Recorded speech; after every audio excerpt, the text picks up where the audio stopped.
Jumlah orang dalam pantauan ODP kasus corona di Kabupaten Pekalongan saat ini naik menjadi 45 orang. Dengan jumlah pasien dalam pantauan PDP 2 orang dan jumlah suspek nihil. Bupati Pekalongan Asip Kolbihi saat ini melaksanakan penyemprotan disinfektan bersama Forkominda di Pasar Kajen, Selasa 31 Maret 2020.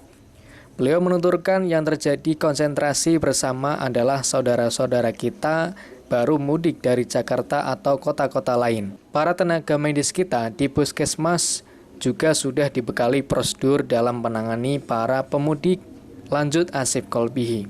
Selain itu, Bupati Pekalongan menambahkan sudah menyiapkan skema jaring pengamanannya, yakni dengan menyiapkan ruang isolasi di Puskesmas Wonokerto II sebanyak 40 unit. Semoga ini tidak terisi, namun tetap kita siapkan selain di RSUD Kraton dan RSUD Kajen, ungkapnya. Guna mempercepat penanganan COVID-19 di Kabupaten Pekalongan, Pemkab Pekalongan membentuk tim gugus tugas yang berasal dari berbagai kalangan, mulai Forkominda hingga praktisi kesehatan, perguruan tinggi, dan swasta.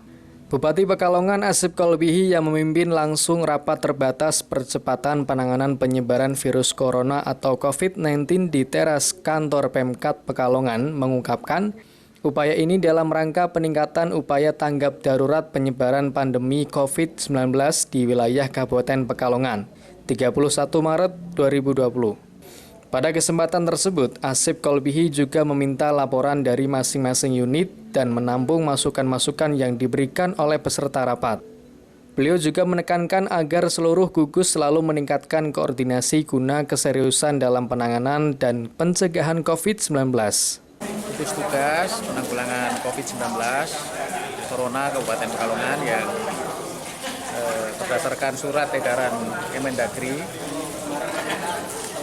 maka Bupati adalah menjadi ketua umumnya, menjadi penanggung jawab utama, ketua pelaksana, sehingga kita akan bekerja maksimal meneruskan apa yang kemarin sudah kita tata. Alhamdulillah dari apa yang sudah kita putuskan, kita jalankan, setidaknya ini bisa memberikan rasa aman kepada masyarakat. Pertama, informasi bahwa sampai hari ini Alhamdulillah Kabupaten Pekalongan masih zero dari pasien suspek corona. Kemudian yang PDP, yang pasien dalam pengawasan juga yang kemarin 2 sembuh, sudah sembuh. Kemudian ini ada 2 lagi pasien baru tapi kondisinya baik.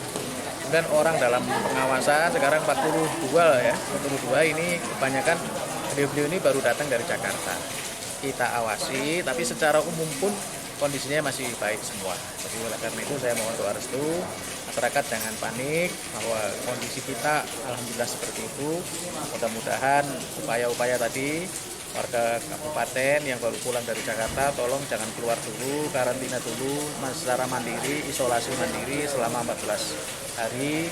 Kemudian kalau ada apa-apa, mengeluh, demam, pilek, batuk, silahkan menghubungi puskesmas. Nanti dari puskesmas yang akan mendatangi, kemudian ngecek, dan selanjutnya apakah perlu dirawat di rumah sakit atau cukup dirawat di rumah saja. Intinya, ayo masyarakat bareng-bareng dengan pemerintah bersama-sama mengatasi wabah ini, sehingga sekali lagi seluruh warga Kabupaten Pekalongan tidak ada yang menjadi korban. Tapi ini diperlukan pengorbanan masing-masing.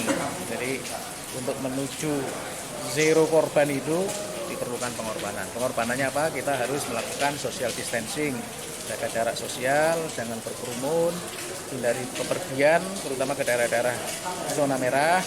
Kemudian kalau kita baru pulang dari daerah merah, protokol kesehatannya harus dijalani. Kebetulan sekarang akan diperiksa baik di posko tingkat kabupaten maupun di posko-posko yang ada di desa. Untuk imbas wabah ini Pak, kemarin kan ya, secara mulai sosial ini memang kehidupan sosial ekonomi masyarakat memang terpukul dengan adanya ini. Kita sedang siapkan skema bantuan, ya namanya saja bantuan, baik mungkin nanti dari pemerintah provinsi, pemerintah kabupaten, sekaligus optimalisasi dana desa. Dana desa pertama kita dorong untuk membuat kegiatan kerja bakti atau padat karya. Itu indeksnya lumayan, sehari bisa 80.000 ya per per kakak, per pelaku, per pekerja, kepala hari orang kerja, KOK. Nah, ini akan segera dijalankan di desa-desa. Setidaknya ini memberi peluang kepada saudara-saudara kita yang lost pekerjaan selama ini. Kemudian nanti juga ada bantuan ya yang akan kita salurkan berbasis data tadi. Ada yang sudah dapat dari program Kementerian Sosial. Nanti yang kemiskinan baru juga akan kita data. Mudah-mudahan ya walaupun sedikit semuanya bisa mendapat bantuan walaupun tidak banyak dari pemerintah. Tapi yang paling penting adalah guyub rukun gotong royong. Ini kekuatan sosial yang saya kira akan lebih dahsyat sekali. Yang kaya menyumbang yang miskin lah, monggo lah. Yang kira-kira tidak mampu, yang mampu menyumbang apa yang dimiliki, kita berbagi dengan cara seperti itu. Insya Allah ketahanan sosial masyarakat Kabupaten Pekalongan akan lebih baik.